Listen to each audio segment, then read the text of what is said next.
তোমরা এই কয়েক সপ্তাহ ধরে এটা তো নোটিস করেছো যে ডাব্লিউডাব্লিউ কিন্তু ওমেন্স ডিভিশনের ম্যাচের উপর বেশ ফোকাস করছে, মানে স্টোরি লাইন থাকুক না থাকুক আমরা ওমেন্স ডিভিশনের ম্যাচ বেশি বেশি দেখতে পাচ্ছি। আবার এমনকি মেন ইভেন্টেও ওমেন্স ডিভিশনের ম্যাচই রয়েছে। তো এটার পেছনে আসল কারণটা হচ্ছে যে WWE all women exclusive premium live event নিয়ে আসতে চলেছে। এটা সেই এভলিউশন 2.0। আমরা অনেকদিন ধরে শুনছি যে এভলিউশন আসবে, তো evolution premium live event WWE করাতে চলেছে এই জুলাই মাসের দিকে। তো সেই জন্যই এখন ওমেন্সদের ওপর এত বেশি ফোকাস করা হচ্ছে। আর এটা এমন একটা প্রিমিয়াম লাইভ ইভেন্ট, না তো একটা নিয়ে আমাদের ইন্ডিয়ার বাংলাদেশের পাবলিকের কোনো মাথা ব্যথা রয়েছে, আর না তো আমেরিকানসদের তেমন কোনো ইন্টারেস্ট আছে। আর এটা এমন একটা প্রিমিয়াম লাইভ ইভেন্ট যেটা না তো আমি দেখবো আর না তো রিভিউ করবো, মানে আমাদের কোনো রকম ইন্টারেস্টই নেই। এখানে যাই পারে হয়ে যাক, টাইটেল চেঞ্জ হোক না হোক, যতই বড় জিনিস এখানে ডাব্লিউডাব্লিউ করে দিক, কারোরই কিচ্ছু যায় আসে না। কারণটা হচ্ছে সারা বছর তো তোমরা ওমেন্স ডিভিশনের উপর কোনো রকম মনোযোগ দেবে না, আর হঠাৎ করে একটা all women's exclusive premium live event তোমরা নিয়ে আসছো, সেই জন্য তোমরা হঠাৎ করে এর উপর ফোকাস করছো। তো এর তো কোনো মানে হয় না। এমনিতে এভলিউশন হয়ে যাওয়ার পর ওমেন্স ডিভিশনের হাল যেমন ছিল আবার তেমন হয়ে যাবে। তো এই নিয়ে অতটাও বেশি কেউ সিরিয়াসভাবে তো নেবে না। আর ডাব্লিউডাব্লিউ ভেবেছে কি সবাই কি এভলিউশন প্রিমিয়াম লাইভ ইভেন্ট দেখবে? দেখতে গেলে 100 জনের মধ্যে তো 80 জনই দেখবে না, বাকি যারা রয়েছে তারা হয়তো দেখলেও দেখতে পারে। আর তাছাড়া এখন ওমেন্স ডিভিশনের যা হাল চলছে সেটার তুলনায় আগের যে আমরা ওই এভলিউশন প্রিমিয়াম লাইভ ইভেন্টটা দেখতে পেয়েছিলাম সেই রন্ডা রাউজি, শার্লেট ফ্লেয়ার তখনকারের যুগে, তখনের থেকে তো এখনের হাল খুবই খারাপ। তো তখনই কেউ দেখেনি, তাহলে এখন কেই বা দেখতে যাবে? আর তার উপরে কি হচ্ছে যে এই এভলিউশন প্রিমিয়াম লাইভ ইভেন্ট আসছে, ফ্যান্সরা এটা নিয়ে নেগেটিভ রিয়াকশন দিচ্ছে, বলছে যে এটা কে দেখতে চাইবে। তারপর ওমেন্স ডিভিশনের ম্যাচ এখন হঠাৎ করে মেন ইভেন্ট করছে স্ম্যাকডাউন আর রতে, সেটাও কেউ পছন্দ করছে না। তো এই নিয়ে রিয়া রিপ্লি একটু মুখ খুলেছে। রিয়া রিপ্লি এখানে ফ্যান্সদেরকে ক্রিটিসাইজ করেছে, হিপোক্রেট বলেছে। কারণ এক তো ফ্যান্সরা বলে যে ওমেন্সদেরকে পুশ করো, ওমেন্সদেরকে ভালো ভালো জায়গায় বুক করো, আর যখন ডাব্লিউডাব্লিউ সেটা করে তখন ফ্যান্সরা এটাকে ক্রিটিসাইজ করে। তো দেখো, দেখতে গেলে আমি বলবো রিয়া রিপ্লি এখানে কিছুটা ঠিক আর বেশিরভাগ তো ভুল। কারণটা আমি বুঝিয়ে বলছি। কারণ এটা সত্যি যে ইন্টারনেটে এমন দল কিছু ফ্যান্স আছে যারা সত্যি হিপোক্রেট, মানে এদেরকে ভালো দিলেও খারাপ আর খারাপ দিলেও তো খারাপই, মানে যাই দাও এদের মন ভরবে না, এদের কাজই হচ্ছে নিন্দে করা, ক্রিটিসাইজ করা। আবার অপরদিকে আমি রিয়া রিপ্লিকে ভুল এই জন্য বলছি কারণ দেখতে গেলে ফ্যান্সদেরকে আমি দেখেছি যে যদি ওমেন্স ডিভিশনের স্টোরি লাইন ভালো থাকে আর ওমেন্সদের ক্যারেক্টার যদি ভালো বিল্ড করা হয়, তাহলে কিন্তু ফ্যান্সদের সেটা মেন ইভেন্ট দেখতেও কোনো আপত্তি নেই। তোমরা এক্সাম্পল রিয়া রিপ্লিকেই ধরে নাও। আগের বছর আমরা লিভ মর্গান ভার্সেস রিয়া রিপ্লির যে স্টোরি লাইনটা দেখতে পেয়েছিলাম, সেখানে আমরা অনেক কটা শোতে দেখেছি যে রিয়া রিপ্লি আর লিভ মর্গান মেন ইভেন্টে ছিল, কিন্তু ফ্যান্সদের কোনো রকম আপত্তি ছিল না সেটা দেখতে, কারণ তাতে রিয়া রিপ্লি লিভ মর্গানের ক্যারেক্টার ভালো বিল্ড হয়েছিল, এমনকি স্টোরি লাইনও খুব ভালো ছিল, আমাদের ইন্টারেস্টও আসছিল, তাই আমরা ওটা দেখতে কোনো রকম আপত্তি করিনি। আবার এককালে যদি তোমরা সেই পুরনো এভলিউশনের টাইমে যাও, তখন আমরা সারসা ব্যাংকস আর শার্লেট ফ্লেয়ারের মেন ইভেন্ট দেখতে পেতাম, বেকি লিঞ্চকে দেখতে পেতাম মেন ইভেন্টে, বেলিকে দেখতে পেতাম, তখনও কিন্তু ফ্যান্সদের তেমন কোনো আপত্তি ছিল না, আমরা রন্ডা রাউজিকেও দেখতে পেতাম। তো যদি স্টোরি লাইন ভালো হয় আর ক্যারেক্টার ভালো রকম বিল্ড হয়, তাহলে ফ্যান্সদের দেখতে কোনো আপত্তি নেই। কিন্তু ডাব্লিউডাব্লিউ করে কি, সারা বছর তো ওমেন্স ডিভিশনের হাল বেহাল করে রাখে। ওমেন্স ডিভিশনের এমন এমন ম্যাচ বুক করে যেগুলো দেখে মনে হবে যে টাইম পাসের জন্য হচ্ছে, স্টোরি লাইন নেই, ক্যারেক্টার বিল্ড আপ নেই।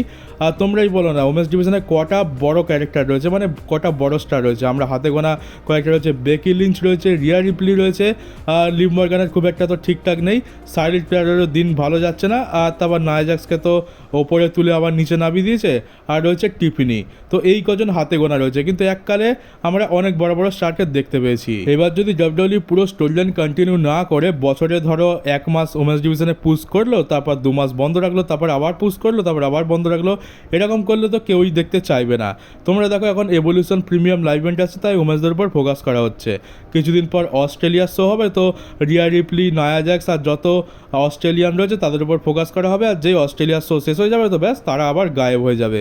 তো এই রকম করলে তো কেউই দেখতে চাইবে না। হয় তুমি সারা বছরই ভালোভাবে মনোযোগ দাও, ভালোভাবে বিল্ড করো, ভালোভাবে স্টোরি লাইন দাও, আর নয়তো তুমি একদম করোই না। ওই মাঝে মাঝে করলে কেউ ইন্টারেস্ট নেবে না। আমার মতে ডাব্লিউডাব্লিউ মেল ডিভিশনে যেরকম ফোকাস করে সেরকমই ফোকাস ফিমেল ডিভিশনে করা উচিত। আমরা মেল ডিভিশনে দেখতে পাই যে স্টোরি লাইন তো কন্টিনিউ চলে আর ক্যারেক্টার ভালো মতো বিল্ডও করে, যদিও এখন বুকিং আর স্টোরি লাইনের তো হাল খুবই খারাপ। ওই হাতে গোনা 2 কিংবা 3টে স্টোরি লাইন রয়েছে যেগুলোর জন্য আমরা র আর স্ম্যাকডাউন দেখে থাকি।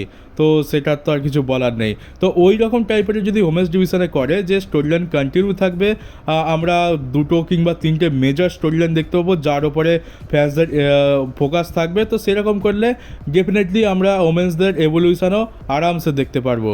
এমনটা নয় যে ফ্যান্সরা শুধুমাত্র ক্রিটিসাইজ করতে জানে, তারা ওমেন্সদেরকে টপে দেখতে চায় না, তারা টপে দেখতে চায়, আর এটা আমরা এর আগেও দেখেছি। কিন্তু সেই লেভেলে বা বলতে পারো সেই রকমভাবে তোমাদেরকে প্রোডাক্টটা তৈরি তো করতে হবে, শুধুমাত্র ফ্যান্সদের ক্রিটিসাইজ করলেই হয় না, তোমাদেরকে জিনিসটা সেই রকমভাবে ডেলিভারও করতে হবে যেরকমটা আমরা মেল ডিভিশনেতে দেখে থাকি।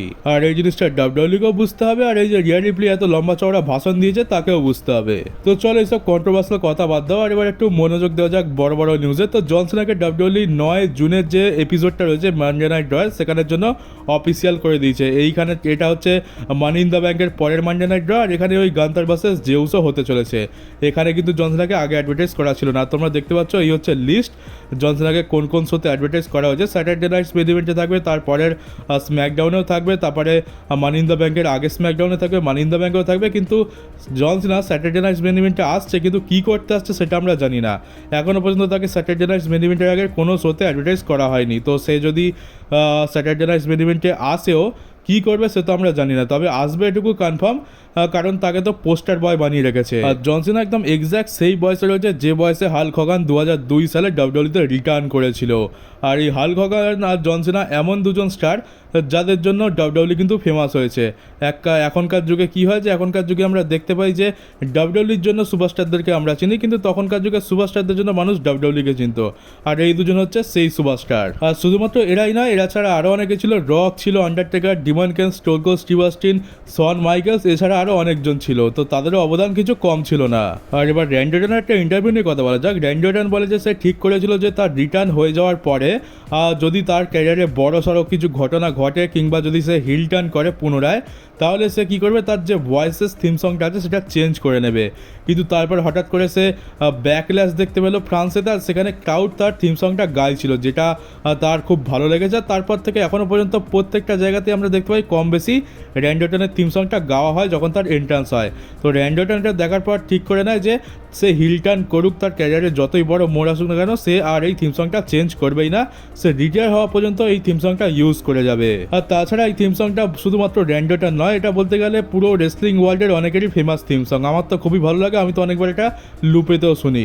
তো এইরকম এত সুন্দর থিম সং এটাকে চেঞ্জ করার বা কী দরকার? এটা হচ্ছে একটা লেজেন্ডারি রেসলারের লেজেন্ডারি থিম সং, যেটা অমর হয়ে থাকবে। আর এবার তোমরা যে 6 জনকে দেখতে পাচ্ছ, এই 6 জনই একমাত্র সুপারস্টার যারা ডাব্লিউডব্লিউতে গান্তারকে হারিয়েছে। এছাড়া কিন্তু আর কেউ হারাতে পারেনি। লিস্টটা তো বেশ জবরদস্ত, কিন্তু শুধুমাত্র স্যামি জেন আর জেউসোকেই একটু বেকার লাগছে। তোমরা ইলিয়া ড্রাগুনভকেও বেকার বলতে পারো, কিন্তু ইলিয়া ড্রাগুনভকে তোমরা অনেকেই চেনো না। আমি তাকে NXT UK থেকে দেখছি। তার হাইট ছোট হতে পারে, কিন্তু তার রেসলিংয়ের যা স্টাইল, তোমরা গান্থারের মতো তাকেও রেসলিং মেশিন বলতে পারো। আর এখন তো আমরা তাকে ঠিকমতোভাবে দেখিনি, সে তো ইনজয়েড হয়ে গেছে, ডাব্লিউডব্লিউ তাকে আনছেও না, সে পুরোপুরি মেডিকেলি ক্লিয়ার। তো তার জন্য হয়তো স্টোরি লাইনের কোনো রকম প্ল্যান খুঁজে পাচ্ছে না, সেই জন্য আনছে না। তো লিস্টটা তো বেশ ভালো, এখানে ড্রু ম্যাকিন্টায়ার, ব্রন ব্রেকার, কোডি রোডস একদম টপ স্টারদের আমরা দেখতে পাচ্ছি। শুধুমাত্র জেউস আর স্যামি জেন একটু বেমানান লাগছে। আর এরপরে তোমরা সিএম পাঙ্কের ইনস্টাগ্রাম স্টোরি দেখতে পাচ্ছ, এখানে সে গাজাকে নিয়ে পোস্ট করেছে। তোমরা তো জানো এখন কি চলছে, গাজা প্যালেস্টাইন খুবই ঝামেলার জিনিস, আর এ তো আজকাল থেকে নয়, তোমরা সকলেই জানো। তো সেইটা নিয়ে এখানে সিএম পাঙ্ক পোস্ট করেছে, যার জন্য তাকে খুব প্রেস করা হচ্ছে। কিন্তু আজব বিষয় হচ্ছে যে সিএম পাঙ্ক কিন্তু সৌদি আরবকে একদমই পছন্দ করে না। তোমরা হিস্ট্রিটা হয়তো অনেকে জানো না, সিএম পাঙ্কের কিছু একটা প্রবলেম রয়েছে সৌদি আরবকে নিয়ে। কিন্তু এখন কি হয়েছে যে এটা সিএম পাঙ্ক এখন পোস্ট করছে এই জন্যে, কারণ নাইট অফ চ্যাম্পিয়ন্স হতে চলেছে সৌদি আরব থেকে, আর সেখানে সিএম পাঙ্ক কিন্তু থাকবে।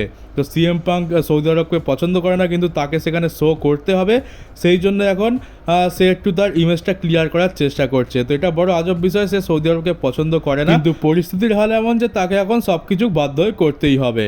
আর এটা ঠিক সেরকম যে আমরা জানি যে ট্রিপল এইচকে তো সিএম পাঙ্ক একদম দু চোখে দেখতে পারে না, কিন্তু ডাব্লিউডব্লিউতে রিটার্ন করেছে। তাছাড়া তাকে তার কাজটাও কন্টিনিউ করতে হবে, তার সাথে ভালো সম্পর্ক রাখতে হবে। সেই জন্য আমরা দেখতে পাচ্ছি যে এখন অন স্ক্রিনেতে ট্রিপল এইচের সাথে সিএম পাঙ্কের একদম গলায় গলায় ভাব, কিন্তু বাস্তবে triple H R CM punk একে অপরকে দু চোখে দেখতে পারে না, শুধুমাত্র কাজ করতে হয়, টাকার ব্যাপার, তাই জন্য একসাথে রয়েছে।